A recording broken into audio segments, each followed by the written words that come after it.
Beyond the famous sandstone forts and royal palaces lies the true, beating heart of Rajasthan, a vibrant human landscape shaped over thousands of years by its indigenous communities.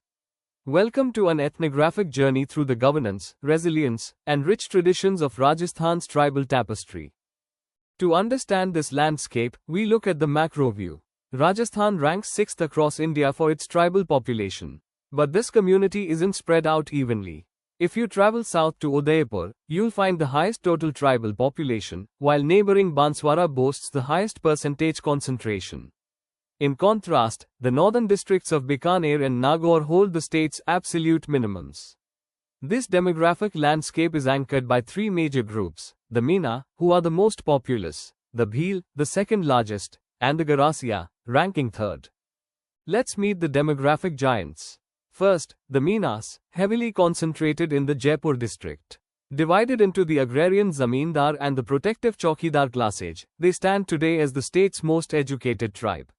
They revere Bhuriya Baba as their clan deity and celebrate life's milestones with Mauni Mandana, exquisite traditional wall and floor paintings made during marriages. Beside them stand the Bhils, Rajasthan's oldest indigenous tribe. Their very name derives from vil, meaning bow.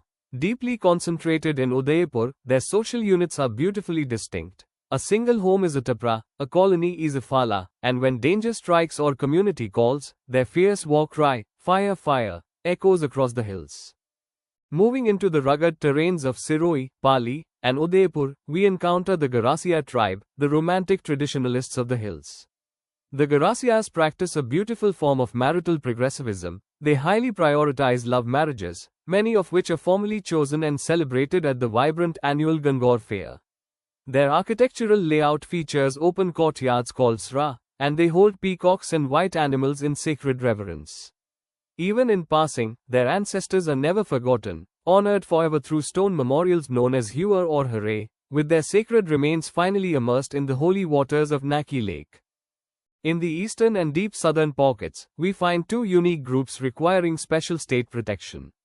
In Bara, we find the Sahariya, whose name roots back to the Persian word for jungle, Sahar.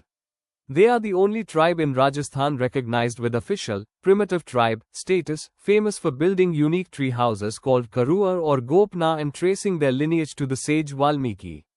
In sharp contrast stands the highly vulnerable Kathodi tribe. Migrating originally from Maharashtra as traditional makers of Katha, only a few dozen families remain today. Kathodi culture is fiercely unique. They eschew milk, both men and women casually share alcohol, and the women forgo jewelry entirely, choosing to wear extensive, lifelong tattoos instead. Next, we look at three specialized communities. In Dungarpur, the Damor tribe has completely broken away from forest dependency, relying strictly on settled farming. Uniquely, Damor men wear extensive traditional jewelry that mirrors the adornments of women. In the Hadoti region, we find the historically nomadic Kanjar tribe, whose name literally means wandering in the forest. Their homes feature a mandatory back window for quick exits, and they observe Pati Manga, a ritual seeking divine blessing before setting out. Further east in Bharatpur lives the Sansi tribe. They hold strict traditional codes. Widow remarriage is entirely prohibited. Absolute truth is enforced by swearing oaths on Bhakhar Babaji over an axe, and the kukri ritual is maintained as a post-marital test of character. While modern laws exist, day-to-day life is effectively guided by ancient, highly structured governance systems. For the Bhils, decentralized settlements are led by the local Pallavi, with the entire community answering to a supreme Gameti. The Garasias utilize a strict three-tier council system split between the Moti, Nanki, and Nichalinia. Meanwhile, the Sahariya operate an expansive, tiered judicial system scaling all the way up to the Chaurasi, a council representing 84 villages that meets at the sacred Sitabari temple to resolve major conflicts. When it comes to marriage, these tribes show an incredible mix of economic exchange, progressive choices, and ecological devotion. In the Damor tribe, a union is secured through dapa, a bride price paid to honor the bride's family, accompanied by ceremonial pre-wedding gifts called tikar and reet. The Garasias recognize highly stratified types of unions, ranging from standard Moribandhiya marriages to seva unions, where a groom earns his bond through labor. But perhaps the most poetic is the Bhil custom of Hathivendo, Marriages completely free of child unions, formalized by swearing lifelong oaths with living trees and forest plants serving as the primary sacred witnesses. Equally pragmatic is how these societies handle separation and remarriage. Across several tribes, Nata Pratha grants women the deep social autonomy to leave an unhappy marriage and cohabitate with a new partner willingly, while Nitra ensures the seamless acceptance of widow remarriage. For the Bhils, a formal divorce is known as Chheda Fadna. Here, a marriage is dissolved publicly when a husband tears a piece of his wife's garment in front of the village panchayat. To keep the peace and prevent long-term disputes, the new partner pays a mandatory financial restitution to the ex-husband called jhagada. Community survival relies heavily on collective duty and restorative justice. Through Helmo, tribesmen practice uncompensated community labor, coming together to help a neighbor harvest crops or build a tapra home. And when tragedy strikes, they bypass long, bitter feuds through Mortna.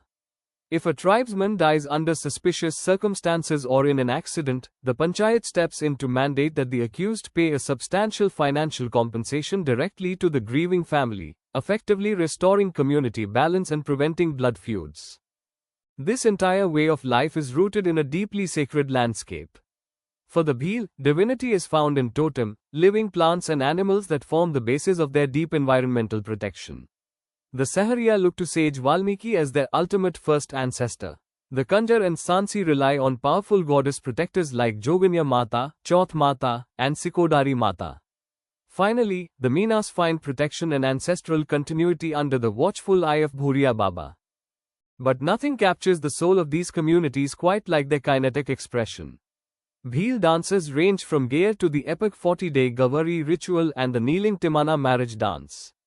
The Garasias are rhythmic minimalists, performing the beautiful Walar dance entirely without musical instruments, relying solely on human movement and applause. We see the global heritage of the Kalbeliyas, whose mesmerizing love stories and spinning movements earned them a coveted spot on the 2010 UNESCO Intangible Heritage List. And finally, the high-octane chakri and battle memory dances of the Kathodi and Kanjar communities. These dynamic cultures regularly gather at massive regional fairs that blend deep spirituality with lively trade. The legendary Beneshwar Fair in Dungarpur is known as the Kumbh of Tribals, drawing hundreds of thousands to the sacred river confluence of the Som, Mahi, and Jakham. In Baswara, the Goshar Amba Fair serves as a massive convergence for the Bhil tribe, where Arjuna's mythological bow is worshipped. And in Baran, the Sitabari Fair gathers the Sahariya congregation together at the Valmiki temple, reaffirming community ties in tribal law. Their identity is proudly woven into what they wear. Men display distinct identities through the Engocha head covering, the Khoyatu waist garment, and the tight-fitting Dhepra dhoti worn by Bhil men. Women's attire tells its own rich story. Young, unmarried girls wear the distinctive Katki head drape, while a Bhil bride glows in a bright yellow sari known as Piriya. Down to the heavy brass parijani bangles worn on the feet and the ancient, blue-dyed nanna skirts, every single thread reflects heritage, identity, and pride. From the localized authority of the Gameti to the tree-witnessed vows of the Hathivendo and the progressive sociology of Nata Pratha, Rajasthan's indigenous communities offer us a masterclass in localized governance, ecological harmony, and pragmatic living. They are not merely a chapter of India's past, they are vibrant, essential co-authors of its living future. Don't forget to subscribe, like, share, comment if you enjoyed this quick revision.